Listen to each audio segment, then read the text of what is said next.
Bom dia, boa tarde, boa noite. Toda hora é hora de ouvir a palavra do Senhor e hoje nós vamos ouvir no livro de Daniel 2 e 3. Vamos lá. No segundo ano de seu reinado, Nabucodonosor teve sonhos. Sua mente ficou tão perturbada que ele não conseguia dormir. Por isso, o rei convocou os magos, os encantadores, os feiticeiros e os astrólogos para que lhe dissessem o que havia sonhado. Quando eles vieram e se apresentaram ao rei, esse lhes disse: Tive um sonho que me perturbara e quero saber o que significa. Então, os astrólogos responderam em aramaico ao rei: Ó rei, vive para sempre. Conta-nos o sonho aos teus servos e nós o interpretaremos.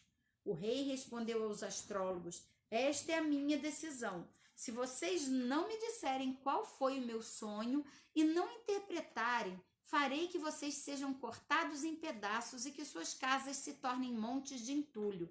Mas, se me revelarem o sonho e o interpretarem, eu lhes darei presentes, recompensas e grandes honrarias. Portanto, revele-me o sonho e a sua interpretação. Mas eles tornaram a dizer: Conte o rei o sonho a seus servos, e nós o interpretaremos. Então o rei respondeu: Já descobri que vocês estão tentando ganhar tempo, pois sabem a minha decisão. Se não me contarem o sonho, todos vocês receberão a mesma sentença, pois vocês combinaram enganar-me com mentiras, esperando que a situação mudasse. Contem-me o sonho, e saberei que vocês são capazes de interpretá-lo para mim. Os astrólogos responderam ao rei: Não há homem na terra que possa fazer o que o rei está pedindo. Nenhum rei, por maior e mais poderoso que tenha sido, chegou a pedir uma coisa dessas a nenhum mago, encantador ou astrólogo. O que o rei está pedindo é difícil demais. Ninguém pode revelar isso ao rei senão os deuses, e eles não vivem entre os mortais. Isso deixou o rei tão irado e tão furioso que ele ordenou a execução de todos os sábios da Babilônia. E assim foi emitido o decreto para que fossem mortos os sábios. Os encarregados saíram à procura de Daniel e de seus amigos, para que também fossem mortos. Arioque, o comandante da guarda do rei, já se preparava para matar os sábios da Babilônia, quando Daniel dirigiu-se a ele com sabedoria e bom senso. Ele perguntou ao oficial do rei: Por que o rei emitiu um decreto tão severo? Arioque explicou o motivo para Daniel. Diante disso, Daniel foi pedir ao rei que lhe desse um prazo, e ele daria a interpretação. Daniel voltou para casa, contou o problema a seus amigos Ananias, Misael e Azarias, e lhes pediu que rogasse ao seu Deus, ao Deus dos céus, que tivesse misericórdia acerca desse mistério, para que ele e seus amigos não fossem executados com os outros sábios da Babilônia. Então, o mistério foi revelado a Daniel de noite numa visão. Daniel louvou o Deus dos céus e disse: Louvado seja o nome de Deus para todo sempre. A sabedoria e o poder a ele pertencem. Ele muda as épocas e as estações, destrona rei e os estabelece. Dá sabedoria aos sábios e conhecimento aos que sabem discernir. Revela coisas profundas e ocultas, conhece o que jaz nas trevas e a luz habita com ele. Eu te agradeço e te louvo, ó Deus dos meus antepassados. Tu me deste sabedoria e poder e me revelaste o que te pedimos. Revelaste-nos o sonho do rei. Então, Daniel foi falar com Arioque, a quem o rei tinha designado para executar os sábios da Babilônia, e lhe disse: Não execute os sábios. Leve-me ao rei e eu interpretarei para ele o sonho que teve. Imediatamente, Arioque levou Daniel ao rei e disse: Encontrei um homem entre os exilados de Judá que pode dizer ao rei o significado do sonho. O rei perguntou a Daniel, também chamado Beltesazar: Você é capaz de contar-me o que vi em meu sonho e interpretá-lo? Daniel respondeu: Nenhum sábio, encantador, mago ou adivinho é capaz de revelar ao rei mistério sobre o qual ele perguntou. Mas existe um Deus nos céus que revela os mistérios. Oh, glória! Ele mostrou ao rei Nabucodonosor o que deve acontecer nos últimos dias. O sonho e as visões que passaram por tua mente quando estavas deitado foram os seguintes. Quando estava deitado, ó rei, tua mente se voltou para coisas futuras, e aquele que revela os mistérios te mostrou o que vai acontecer. Quanto a mim, esse mistério não me foi revelado, porque eu porque eu tenho mais sabedoria do que os outros homens, mas para que tu, ó rei, saibas a interpretação e entendas o que passou pela sua mente. Tu olhaste, ó rei, diante de ti estava uma grande estátua, uma estátua enorme e impressionante, e sua aparência era terrível. A cabeça da estátua era feita de ouro puro, o peito e o braço de prata, o ventre e os quadris eram bronze e as pernas de ferro. Os pés eram em parte ferro e em parte barro. Enquanto estavas observando, uma pedra soltou-se sem auxílio de mãos, atingiu a estátua nos pés de ferro e de barro e os esmigalhou. Então o ferro, o barro, o bronze, a prata e o ouro foram despedaçados. Viraram pó, como o pó debulha o trigo na eira durante o verão. O vento os levou sem deixar vestígio, mas a pedra que atingiu a estátua tornou-se uma montanha a encher toda a terra. Foi este o sonho, e nós interpretamos para o rei. Tu, ó rei, és rei de reis. O Deus dos céus concedeu-te domínio, poder, força e glória. Nas tuas mãos ele colocou a humanidade, os animais selvagens e as aves dos céus. Onde quer que vivam, ele fez de ti governante de todos. Tu és cabeça de ouro. Depois de ti surgirá um outro reino inferior ao teu. Em seguida surgirá um terceiro reino de bronze que governará toda a terra. Finalmente haverá um quarto reino forte como o ferro, pois o ferro quebra e destrói tudo. E assim como o ferro despedaça tudo, também destruirá e quebrará todos os outros. Como viste, os pés e os dedos eram em parte de barro e em parte ferro. Isso quer dizer que esse será um reino dividido. Mas ainda assim terá um pouco da força do ferro, embora tenhas visto ferro misturado com barro. Assim como os dedos eram em parte ferro e em parte barro, também esse reino será em parte forte e em parte frágil. E como viste, o ferro estava misturado com barro. Isso significa que se buscarão fazer alianças políticas por meio de casamentos, mas a união decorrente dessas alianças não se firmará, assim como o ferro não se mistura com o barro. Na época desses reis, o Deus dos céus estabelecerá um reino que jamais será destruído e que nunca será dominado por nenhum outro povo. Destruirá todos os reinos daqueles reis e os exterminará, mas esse reino durará para sempre. Esse é o significado da visão da pedra que soltou de uma montanha, sem auxílio de mãos, pedra que esmigalhou o ferro, o bronze, o barro e a prata e o ouro. O Deus poderoso mostrou ao rei o que acontecerá no futuro. O sonho é verdadeiro e a interpretação é fiel. Então, o rei Nabucodonosor caiu prostrado diante de Daniel, prestou-lhe honra e ordenou que lhe fosse apresentada uma oferta de cereal e incenso. O rei disse a Daniel: não há dúvida de que o seu Deus é o Deus dos deuses, o Senhor dos reis e aquele que revela os mistérios, pois você conseguiu revelar esse mistério.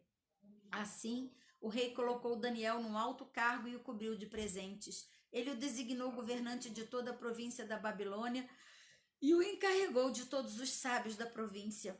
Além disso, a pedido de Daniel, o rei nomeou Sadraque, Mesaque e Abidnego administrantes da província da Babilônia, enquanto o próprio Daniel permanecia na corte do rei. Capítulo 3. O rei Nabucodonosor fez uma imagem de ouro de 27 metros de altura e 2 metros e 70 centímetros de largura, e a ergueu na planície de Dura, na província da Babilônia. Depois convocou os sátrapas, os prefeitos, os governadores, os conselheiros, os tesoureiros, os juízes, os magistrados e todas as autoridades da província para assistirem à dedicação da imagem que mandara erguer. Assim, todos eles, sátrapas, prefeitos, governadores, conselheiros, tesoureiros, juízes, magistrados e todas as autoridades provinciais se reuniram para a dedicação da imagem que o rei Nabucodonosor mandara erguer e ficar em pé diante dela. Então o arauto proclamou em alta voz: esta é a ordem que lhes é dada, ó homens de todas as nações, povos e línguas. Quando ouvirem o som da trombeta, do pífaro, da cítara, da harpa, do saltério, da flauta dupla e de toda espécie de música, prostrem-se em terra e adorem a imagem de ouro que o rei Nabucodonosor ergueu. Quem não se prostrar em toda a terra e não adorá-la, será imediatamente atirado numa fornalha em chamas. Por isso, logo que ouviram o som da trombeta, pífaro, cítara, harpa, saltério e toda espécie de música, os homens de todas as nações, povos e línguas se prostraram em terra e adoraram a imagem de ouro que o rei Nabucodonosor mandara erguer. Nesse momento, alguns astrólogos se aproximaram e denunciaram os judeus, dizendo ao rei Nabucodonosor: Ó rei, vive para sempre. Tu emitiste um decreto, ó rei, ordenando que todo aquele que ouvisse o som da trombeta, pífaro, cítara, harpa, saltério, flauta dupla e toda espécie de música se prostrasse em terra e adorasse a imagem de ouro, e que todo aquele que não se prostrasse em terra e não adorasse seria tirado numa fornalha em chamas. Mas há alguns judeus que nomeastes para administrar a província da Babilônia, Sadraque, Mesaque e Abednego, que não te dão ouvidos, ó rei. Não prestam culto aos teus deuses, nem adoram a imagem de ouro que mandastes erguer. Furioso, Nabucodonosor mandou chamar Sadraque, Mesaque e Abednego, e assim eles foram conduzidos à presença do rei Nabucodonosor, que lhes disse: É verdade, Sadraque, Mesaque e Abednego, que vocês não prestam culto aos meus deuses, nem adoram a imagem de ouro que mandei erguer? Pois agora, quando vocês ouvirem o som da trombeta, pífaro, cítara, harpa, saltério, flauta dupla e toda espécie de música, se vocês se dispuserem a prostrar-se em terra e adorar a imagem que fiz, será melhor para vocês. Mas se não a adorarem, serão imediatamente atirados numa fornalha em chamas, e que Deus poderá livrá-los das minhas mãos. Sadraque, Mesaque e Abednego responderam ao rei: Ó Nabucodonosor, não precisamos defender-nos diante de ti. Se formos atirados numa fornalha em chamas, o Deus a quem prestamos culto pode livrar-nos, e ele nos livrará das tuas mãos, ó rei. Mas se ele não nos livrar, saiba, ó rei, que não prestaremos culto aos teus deuses, nem adoraremos a imagem de ouro que mandastes erguer. Nabucodonosor ficou tão furioso com Sadraque, Mesaque e Abednego que o seu semblante mudou. Deu ordens para que a fornalha fosse aquecida 7 vezes mais do que de costume. Ordenou que alguns dos soldados mais fortes do seu exército amarrassem Sadraque, Mesaque e Abednego e os atirassem na fornalha em chamas. E os 3 homens, vestidos com seus mantos, calções, turbantes e outras roupas, foram amarrados e atirados na fornalha extraordinariamente quente. A ordem do rei era urgente e a fornalha estava tão quente que as chamas mataram os soldados que levaram Sadraque, Mesaque e Abednego. Esses caíram amarrados dentro da fornalha em chamas. Mas logo depois, o rei Nabucodonosor, alarmado, levantou-se e perguntou aos seus conselheiros: Não foram 3 os homens amarrados que nós atiramos no fogo? Sim, eles responderam, sim, ó rei. E o rei exclamou: Olhem, estou vendo 4 homens desamarrados e ilesos andando pelo fogo. E o quarto se parece com o filho dos deuses. Então Nabucodonosor aproximou-se da entrada da fornalha e gritou: Sadraque, Mesaque, Abednego, servos do Deus Altíssimo, saiam, venham aqui. E Sadraque, Mesaque e Abednego saíram do fogo. Os sátrapas, os prefeitos, os governadores e os conselheiros do rei se ajuntaram em torno deles e comprovaram que o fogo não tinha ferido o corpo deles, nem um só fio de cabelo tinha sido chamuscado, e os seus mantos não estavam queimados, e não havia cheiro de fogo neles. Então disse Nabucodonosor: Louvado seja o Deus de Sadraque, Mesaque e Abednego, que enviou o seu anjo e o livrou os seus servos. Eles confiaram nele, desafiaram a ordem do rei, preferindo abrir mão de suas vidas a prestar culto e adorar outro Deus que não fosse o seu próprio Deus. Por isso eu decreto que todo homem de qualquer povo, nação ou língua que disser alguma coisa contra o Deus de Sadraque, Mesaque e Abednego seja despedaçado em sua casa, seja transformado em montes de entulho, pois nenhum outro Deus é capaz de livrar alguém desta maneira. Então o rei promoveu Sadraque, Mesaque e Abednego na província da Babilônia. E assim canta aquela marchinha, né? Sadraque, Mesaque, Abednego entraram na fornalha e não tiveram medo. E você? Tem medo de enfrentar os desafios? De falar a verdade quando um chefe pede para você mentir? De enfrentar a verdade ao invés da mentira pela sua fé? Saiba que você tem um Deus que pode te defender de todas as coisas se você confiar nele. E assim terminamos mais um dia na presença do Senhor. Se você já se inscreveu do canal, sou grata a ti. Se ainda não, ainda dá tempo. Se inscreva no canal logo aqui abaixo. Deixe o seu like em cada vídeo que assistir e compartilhe para que possamos fortalecer a fé de muitos irmãos com a palavra viva do Senhor que alimenta o nosso espírito. Um grande abraço e até amanhã!